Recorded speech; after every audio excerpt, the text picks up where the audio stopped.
So what is it that the great leaders of today are doing? And if we look at the example of this group of three that I named yesterday, Jacinda Ardern, Gavin Newsom, and Lee Hsien Loong of Singapore, what is it that these three political leaders are doing, and what can we as leaders, in business and in community, to really kind of extrapolate the essence and potentially apply it to some of our own work and leadership?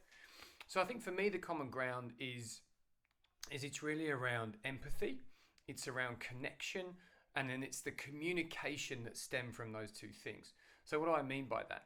I mean, despite the fact that the three of them are, very much figures of status, almost everything they say starts with a real connection with their people. I mean, Jacinda Ardern is, in her very own way, I would argue, sort of ahead of everybody in terms of really sort of showing that she is one of her people, as opposed to standing at the front of, or standing ahead, or certainly standing above of them.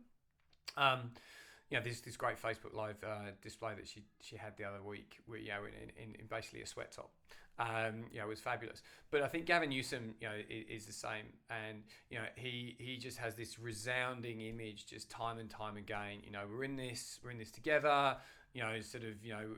Everything that we, as the sort of the state level executives decide is going to be delivered and is going to be felt and is going to be very consistent at the most local level. And he's very, very consistent. And the particular phrase that he uses is thoughtfully together, which I just think is a fantastic, sort of little soundbite, little tweetable that really encapsulates everything that I believe is the right kind of leadership, and the kind of leadership that's going to get us through this in a position where what follows is going to be better than what was before.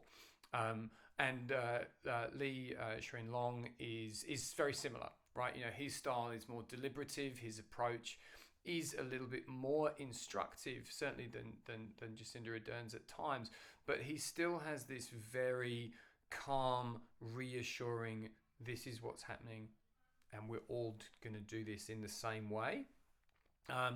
So I think, again, it's that connection, it's that empathy, it's that sort of reaching out, sort of to everybody. And I think how I would be applying that, if I were in a corporate role, sort of as I have been previously, I think, you've got to have that oneness. You've got to have that real sense of being right, sort of down at the local level.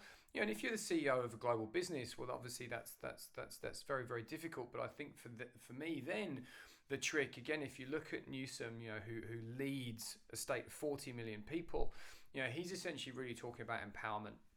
At the top, they're going to sort of give, sort of the baseline, this is what needs to be done. And then they're really sort of allowing and communicating very, very clearly and concisely how that should be done, and allowing the delivery to happen at the local level. And Jacinda Ardern is doing exactly the same. So I think it's that transference of get stuff done at the more local level.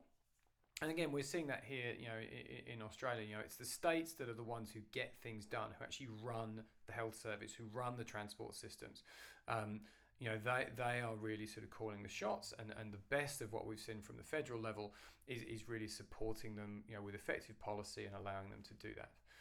So for me, again, in organizational corporate life, let's see that transference. Let's give that clear, consistent communication, and allow the local, sort of business unit GMs and operational, sort of leaders to get their work done, knowing that they're doing so consistently with others.